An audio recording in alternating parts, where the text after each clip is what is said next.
agora com o Procurador-Geral de Justiça do Ministério Público de São Paulo, Mário Sarrubo, que foi reconduzido ao cargo por decisão do governador Rodrigo Garcia, depois de vencer a eleição interna da instituição que foi realizada no fim de semana passado. Mário Sarrubo conseguiu 71% dos votos válidos, quebrou uma disputa política acirrada por décadas na instituição e vai falar com os ouvintes da Rádio Bandeirantes sobre os planos, para os próximos 2 anos do Ministério Público e também sobre os assuntos do momento que estão ligados à instituição. Dr. Mário Sarrubo, seja bem-vindo à Rádio Bandeirantes. Bom dia. Bom dia, Pedro. Bom dia, Cláudio. Bom dia aos ouvintes da Rádio Bandeirantes.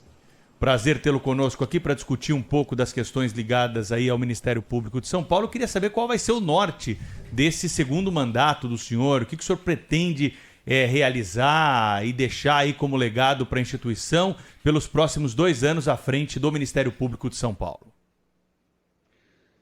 Pedro, nós temos objetivos bem definidos, vários deles ainda consolidando projetos que nós procuramos desenvolver ao longo desses 2 anos do primeiro mandato, que não foram possíveis de se consagrarem, seja por conta da pandemia, seja por conta de restrições orçamentárias. Mas talvez dos mais importantes, o primeiro deles seja atingirmos o patamar de 100% de digitalização na instituição. Ainda há procedimentos físicos em andamento, e isso prejudica o trabalho, prejudica o dia a dia, prejudica o acesso da população à instituição. Então nós vamos avançar nesse processo de digitalização, avançar no processo de construção de um sistema digital para que os colegas possam acessar os processos de uma forma mais efetiva. Hoje o MP ainda é o usuário externo do sistema do Tribunal de Justiça, isso prejudica demais o dia a dia de trabalho nosso, porque o promotor trabalha com 50, 60, 80 processos dia, é muito diferente do usuário normal externo, o advogado, que fala em 5, 6, 7 processos. Há que se criar, e eu ouvia vocês há pouco aí falando de criminalidade, um dos projetos que eu considero mais importantes é a Promotoria de Segurança Pública, Direito Social, previsto no artigo 6º da Constituição Federal, e o Ministério Público não pode ficar fora da discussão desse tema enquanto um tema de tutela coletiva. Nós queremos intervir um pouco mais na questão da segurança pública, procurando fortalecer a segurança pública, olhando para o trabalho das polícias e intervindo propositivamente na política pública de segurança.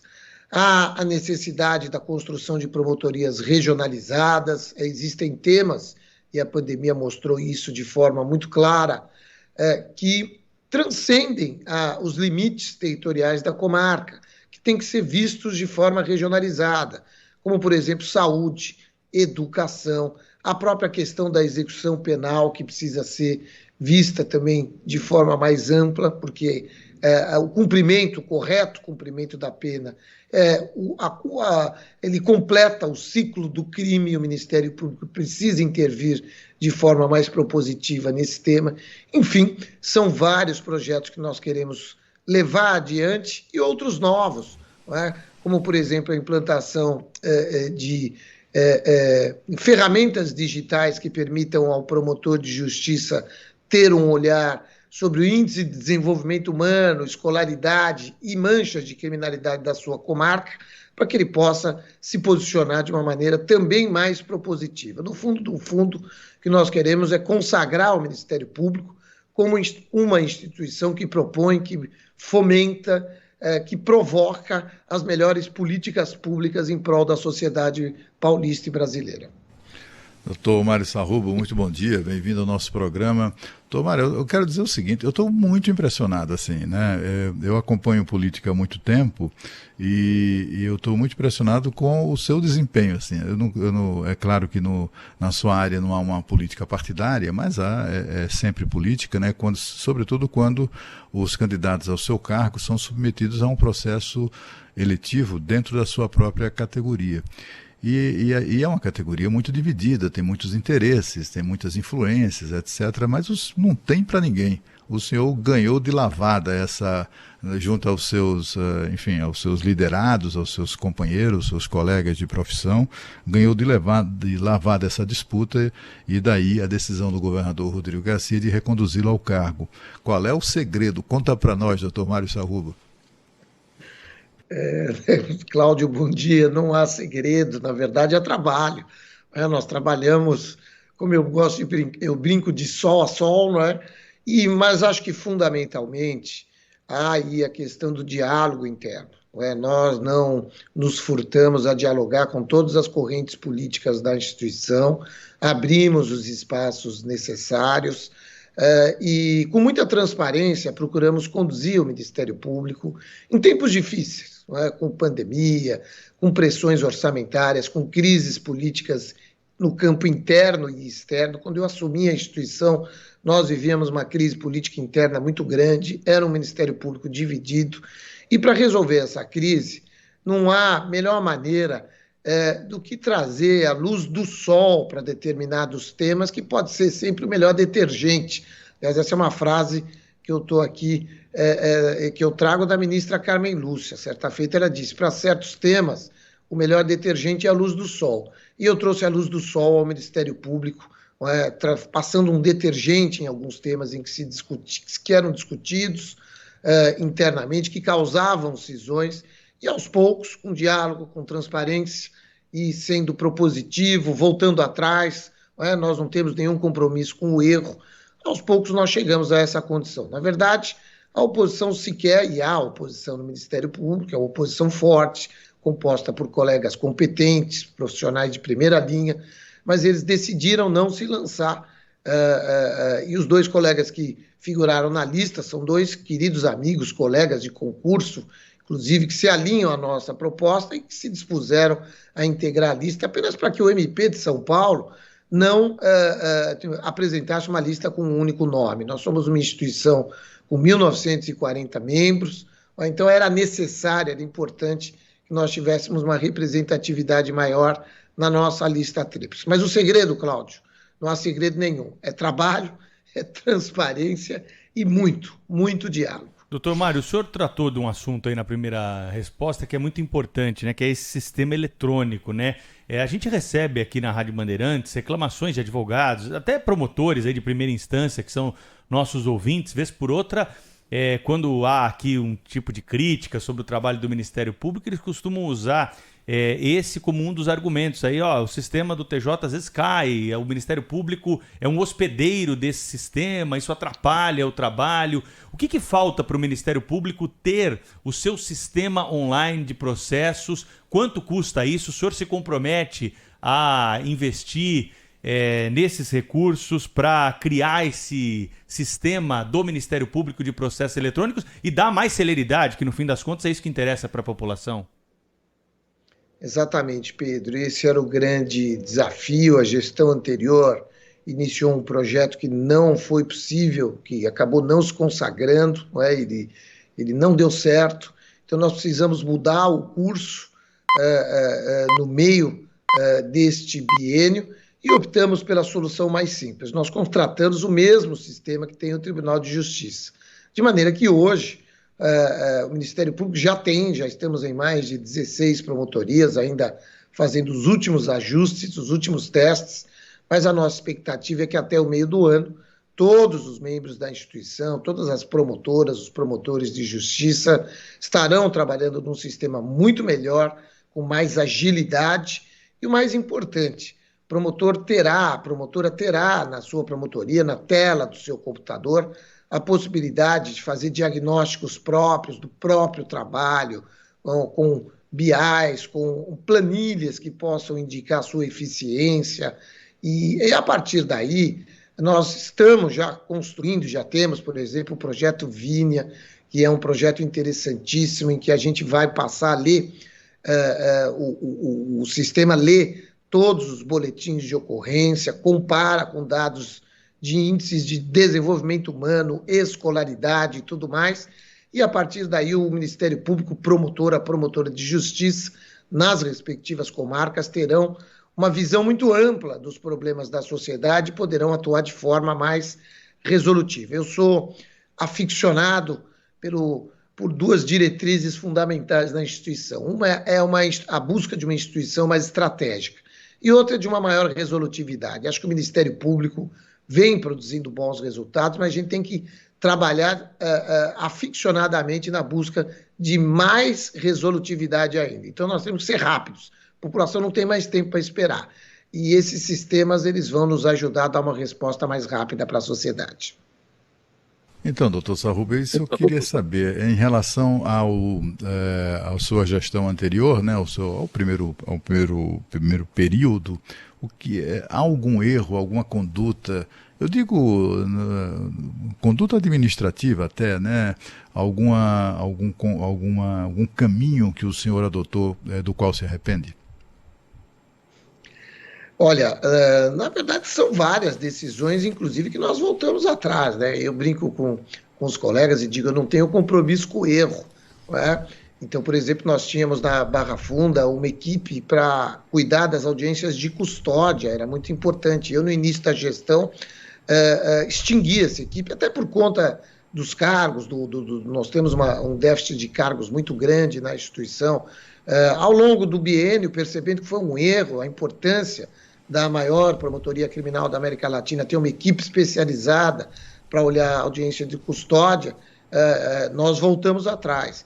Assim como outros temas, como, por exemplo, hoje ainda experimentamos um déficit muito grande de cargos. Deveria ter trabalhado a questão do concurso mais cedo, eu esperei demais, também por questões orçamentárias, né, que o Estado sempre tem uma restrição orçamentária e o Ministério Público não fica atrás. Mas foram vários temas que nós tivemos que retroceder. Esse tema da promotoria, do grupo, inicialmente é um grupo para depois se transformar numa promotoria de segurança pública, é um tema que eu talvez devesse ter me dedicado mais a ele nesses 2 anos. Segurança pública é hoje um dos maiores problemas da sociedade e não pode ser vista apenas e tão somente sob o ponto de vista da repressão. Temos que ter um olhar mais amplo, né? Temos que saber como anda o policiamento, onde tem mais policiais, onde tem menos policiais, como está estruturada a polícia, onde que o Estado está, por exemplo, falhando no equipamento, ou na conduta das polícias civil e militar, a necessidade de perícia. Hoje, quando se fala em criminalidade aqui no estado de São Paulo e no Brasil, de resto no Brasil, há um déficit muito grande nas investigações. Então, o Estado precisa investir mais, nós precisamos investir mais na tecnologia. Eu dou um exemplo, lá atrás, ainda em 2019, nós começamos a trabalhar com a história do DNA, e o DNA, nessa questão da colheita do DNA, nós conseguimos identificar vários criminosos sexuais, que é um crime grave que se comete, etc. Tudo com um trabalho que nós levamos à Polícia Civil, que prontamente se dispôs a fazer, e a partir daí isso tem gerado frutos. Recentemente foram identificados aproximadamente 18 criminosos com base nesse procedimento. Então nós precisamos trazer a tecnologia, e acho que esse é um papel do Ministério Público, de induzir, por exemplo, o governo do Estado a investir em tecnologia e criar mais condições, por exemplo, para que a Polícia Civil possa atingir patamares mais altos de esclarecimento de crimes. Isso hoje não é possível por falta de investimento, por falta de nomes, a polícia sofre, como de resto sofre todo o funcionalismo público, com a falta de profissionais e tudo mais. Então é esse tipo de situação que nós poderíamos ter feito nesses 2 anos e não foi possível e que queremos ao longo desse próximo biênio consagrar na instituição Ministério Público e sempre em prol, olhando para aquilo que é mais importante para nós, melhorar a vida das pessoas. Doutor Mário Sarrubo, Procurador-Geral de Justiça de São Paulo, está conversando conosco ao vivo aqui na Rádio Bandeirantes, ele que foi reconduzido ao cargo nesta semana e vai trazer agora para os ouvintes aqui uma percepção que alguns ouvintes têm e nós aqui da imprensa, né, tivemos durante um tempo de um Ministério Público muito midiático, né?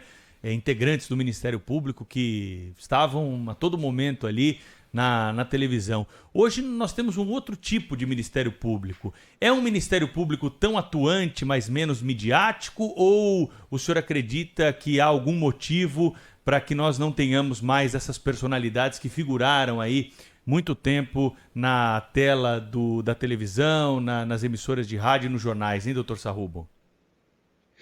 Pedro, você já respondeu, é um Ministério Público muito mais atuante e talvez, menos midiático, porque acho que os exemplos que nós vivemos aí recentemente no combate à corrupção e tudo mais, eles demonstraram que nós devemos ter cautela e responsabilidade quando das nossas ações, não é? Mas a eficiência, e eu vou aqui pegar só a questão criminal, ela foi demonstrada ao longo desses 2 anos, ao longo dos últimos anos. Eu dou o exemplo dos GAECos. Né? Os GAECos bateram recordes de operações, de prisões. Nós temos forças-tarefas trabalhando em temas importantes, como, por exemplo, a Força-Tarefa X, que trabalha no fluxo financeiro da facção que atua no estado de São Paulo. Agora, nós precisamos de mais ação e menos mídia. A mídia é importante, o trabalho da imprensa é fundamental, até para que a instituição, para que a população conheça o trabalho que o Ministério Público tem feito. Mas há, sim, uma diretriz de menos mídia e mais resultados. Mas quando eu falo em menos mídia, é menos mídia espetacular, né? Olha, por exemplo, uma das grandes diretrizes do GAECO é o seguinte: ao deflagrarmos uma operação, nós deflagramos essa operação na sua tríplice vertente, olhando já para a lavagem de dinheiro, para a atividade criminosa em si, mas também para a questão da improbidade, porque numa organização criminosa há sempre um agente público por perto, há sempre a questão da corrupção. E quando deflagramos essa operação só vai para a imprensa quando a denúncia está ofertada, a ação civil está ajuizada, quando os mandados foram deferidos. O que víamos anos atrás, aí décadas atrás, eram muitas vezes ações espetaculares que não resultavam em condenações, em processos criminais e tudo mais. Então, hoje a gente faz com mais segurança, com mais cautela, não é? Sempre procurando atender a imprensa, que tem um papel fundamental nesse contexto, mas com responsabilidade, muito mais focados no resultado no que na mídia. Doutor Mário Sarrubo, a gente aqui na Rádio Bandeirantes tem exibido durante toda a semana uma série de reportagens sobre essa tragédia que é a Cracolândia, né? São 30 anos de Cracolândia em São Paulo. O que impressiona é a incapacidade do poder público de resolver o problema, né? E a gente inclusive mostrou declarações peremptórias assim, de autoridades ao longo desses 30 anos. Está resolvido, vamos resolver. Então vamos priorizar, vamos não sei o quê, e simplesmente o problema não se resolve. Como chefe da Procuradoria-Geral de Justiça, como cidadão, né? Como cidadão, o senhor certamente sofre com isso, né? Todos sofremos com isso. O que é que está faltando? O senhor tem alguma posição, assim, uma visão pessoal do problema? Eu acho que seria uma contribuição importante para a solução definitiva disso, porque do jeito que está, né, os viciados continuam, enfim, completamente entregues a drogas. Os seus familiares, coitados, esses são as grandes vítimas, né? E depois aqueles cidadãos que estão naquelas regiões, em torno da praça ou nas proximidades de qualquer das 150 mini Cracolândias espalhadas pela cidade. As famílias são afetadas, as crianças, né, ficam à mercê daquilo, as pessoas veem suas casas sendo invadidas, ameaçadas, desvalorizadas do ponto de vista do investimento, que sempre custa muito a cada cidadão ter lá a sua casinha, sua casa, seja qual for o tamanho do seu investimento, né?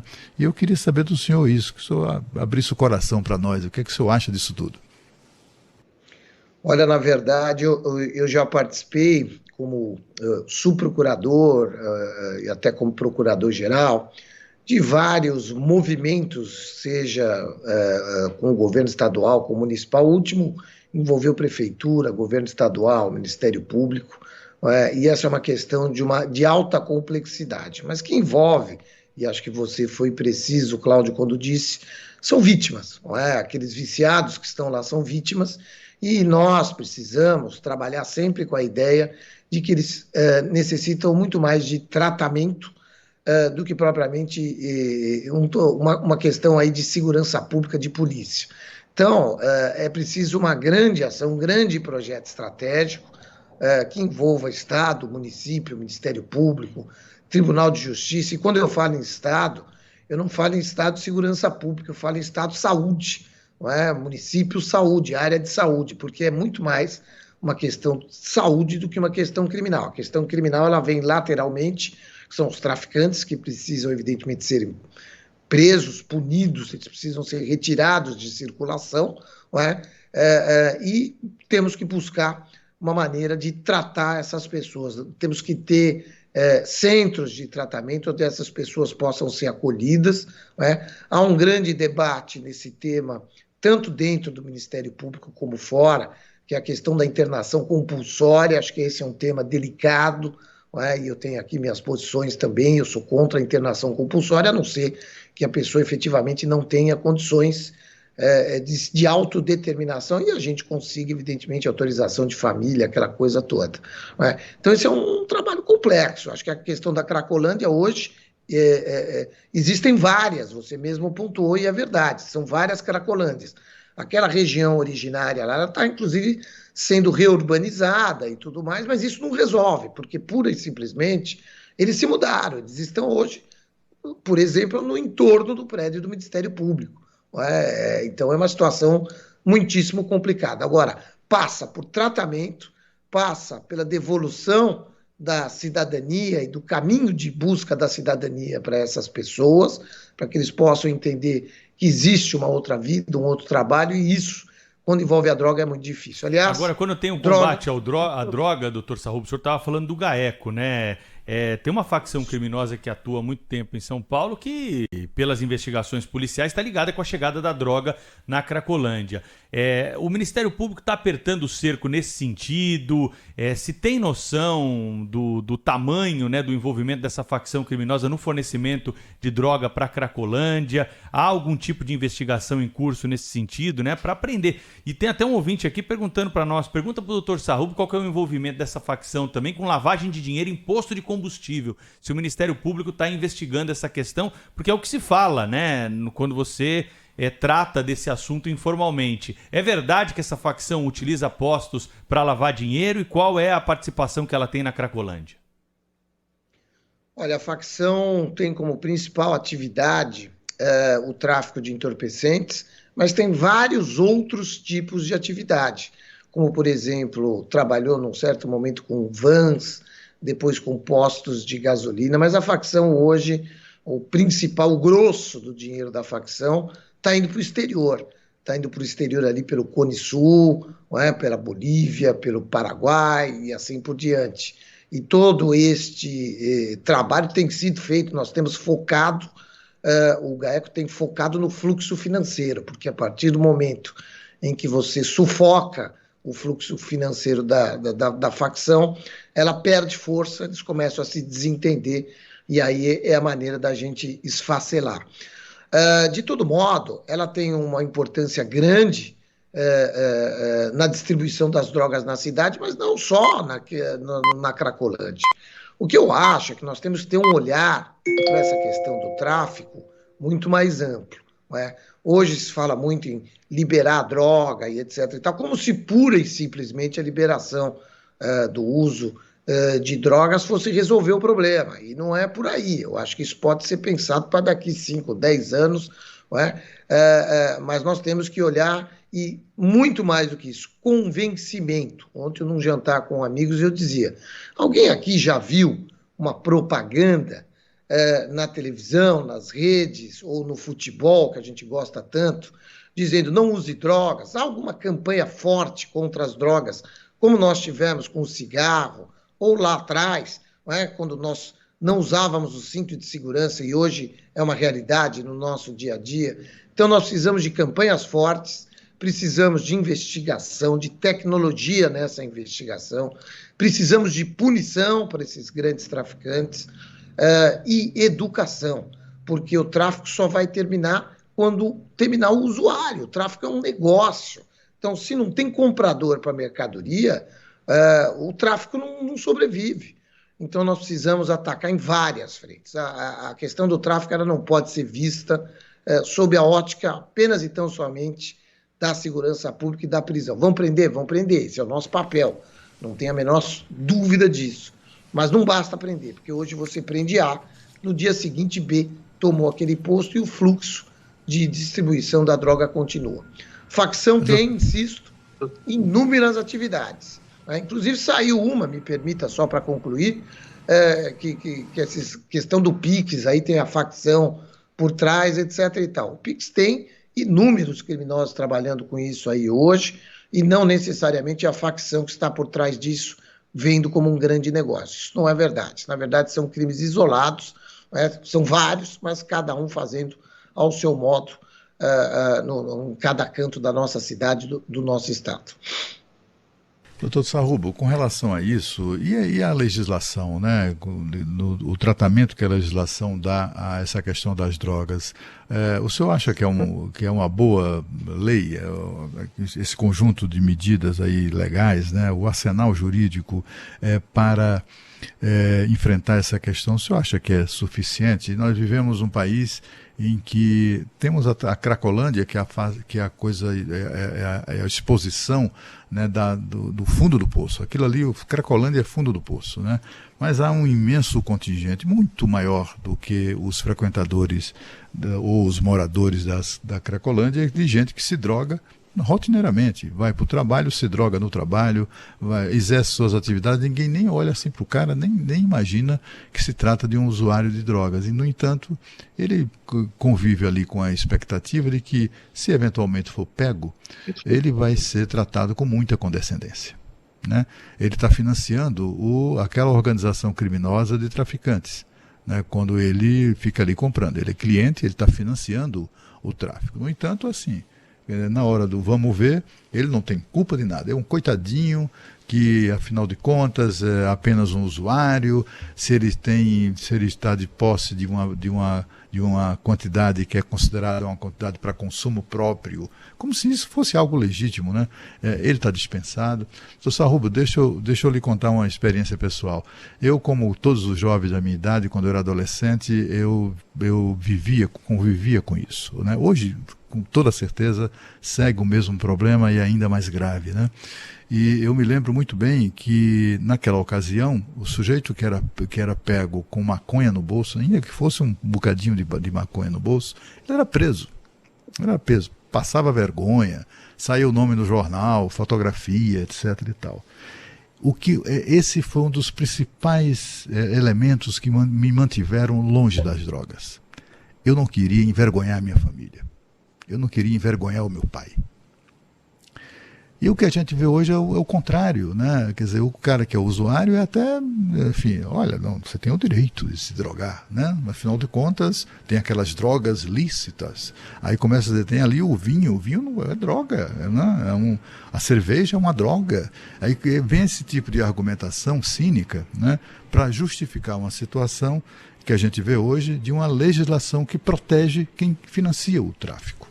E eu queria saber do senhor isso, se a legislação que está aí é suficiente, não precisa mexer mais, ou precisa ser aprimorada do ponto de vista da punição dessa gente que financia a droga, mesmo para consumi-la.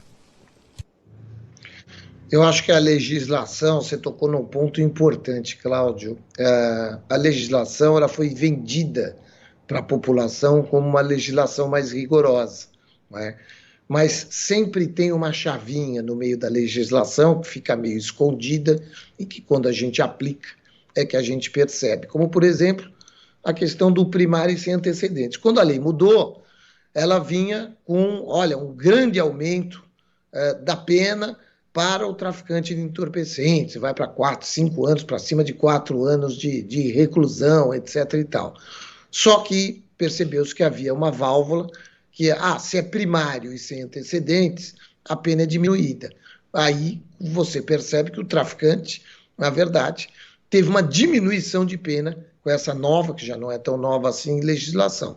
Mais do que isso, outro grande erro foi praticamente descriminalizar, porque você bem pontuou, o usuário hoje, ele não sofre qualquer sanção mais severa, né? No final das contas, é uma advertência pelo juiz, fica até... É até risível, né? O juiz advertindo lá o sujeito, olha, os malefícios da droga, uma pena de multa, isso efetivamente não é uma sanção, portanto, já está praticamente descriminalizada aí a posse para uso próprio. Só que isso veio sem uma campanha séria da sociedade acerca dos malefícios. Então, nós precisamos decidir o que a gente quer. Se nós vamos partir para descriminalizar o uso de entorpecente, é preciso uma campanha, é preciso que o Brasil se envolva nesse debate de uma forma ampla, séria, para que as pessoas e os jovens possam saber. O que você disse, Cláudio, eu vivi, eu tenho 59 anos, e no meu tempo de juventude as drogas estavam ao meu redor, e eu também, por honra ao meu pai, à minha mãe, à minha família, mas nós, eu, você, tínhamos pai, mãe, família, que nos davam esse suporte para que a gente não tomasse essa decisão equivocada de se envolver com a droga. Agora, hoje nós temos uma grande massa de familiares que estão, famílias desestruturadas, e o jovem, a grande maioria dele, que se envolve com a droga, muitas vezes não tem esse suporte familiar. Então é uma questão de educação muito mais profunda e de mudança da legislação. Acho que você tem razão, nós temos que decidir.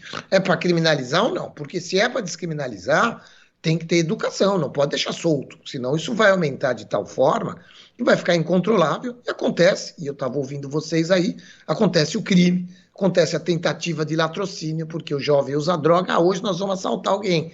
Quer dizer, isso não pode acontecer, o cidadão de bem, a sociedade precisa debater esse tema de forma ampla, nós precisamos de justiça, nós precisamos de polícia, precisamos de investigação e precisamos pegar o grande traficante. Acho que o grande traficante, o tráfico hoje, Cláudio e Pedro, é um grande investimento, né? Hoje você não ganha muito dinheiro na bolsa, no sistema financeiro, mas se você investir no tráfico sem pôr a mão nele, e são os grandes traficantes de colarinho branco, esses é que nós não estamos pegando e estes é que nós precisamos pegar, condenar, punir de forma muito severa. Nós estamos pegando o traficante de rua, o pequeno traficante, que é muito mais um viciado do que propriamente um traficante. E é por isso que a gente está nesse ciclo de enxugar gelo e não atingindo o resultado esperado. Então você tem razão, eu mudaria a legislação, mas faria antes um amplo debate para saber o que a sociedade quer. A sociedade quer endurecer, então vamos endurecer de fato, porque a punição hoje é branda, não é? O traficante hoje, ele praticamente, e o STJ e o Supremo já também decidem, é regime aberto, é prisão domiciliar e tudo mais. Então a punição está branda, o diálogo não acontece, a droga corre solta, e a criminalidade aumenta e as famílias vão sendo destruídas, o que é muito ruim para a nossa sociedade. Doutor Mário Sarrubo, para encerrar da minha parte aqui, eu queria perguntar para o senhor o seguinte: qual vai ser a atuação do Ministério Público na eleição de 2022? Nós estamos vivendo, né, tempos de polarização política, de ânimos exaltados. O senhor tem alguma diretriz para o Ministério Público aqui de São Paulo para atuação nessa eleição desse ano? Sim, Pedro, acho que vai ser uma eleição muito difícil, né? Acho que a população brasileira, aliás, o mundo, ainda não se adaptou a essa nova realidade que são as redes sociais. A população acaba, muitas vezes, tendo a sua vontade viciada pelas redes sociais. As fake news hoje têm um papel fundamental, né? O povo hoje não vê mais o horário eleitoral gratuito, porque não interessa. É muito mais fácil olhar o celular e esperar um daqueles filminhos, uma daquelas mensagens que a gente não sabe a origem, não sabe se é verdadeira. Eu tenho uma grande preocupação com as redes sociais hoje. Não estou falando, obviamente, de censura, isso não passa pela minha cabeça, mas é importante que o Ministério Público tenha foco nessas eleições para que elas ocorram de forma regular. Qual é a diretriz? A diretriz é rapidez na resposta, receber uma representação. A resposta tem que ser rápida, procurar trabalhar com muita propriedade essa questão da fake news, porque ela deturpa o processo democrático, deturpa a eleição, e punir, dentro dos canais que existem na lei eleitoral, aquele que produz, aquele que divulga essa fake news, olhando para os registros, olhando para a questão do financiamento das campanhas, também é muito importante.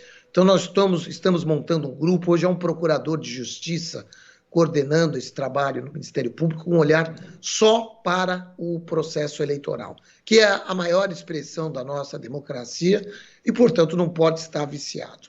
Nosso foco é fake news, é regularidade no processo.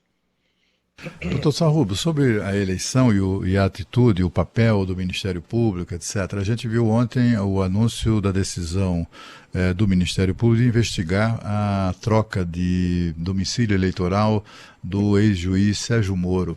Isso tem a bronca, certamente o ex-juiz não cometeu nenhuma ilegalidade, né? Com toda certeza não cometeria um risco tão primário.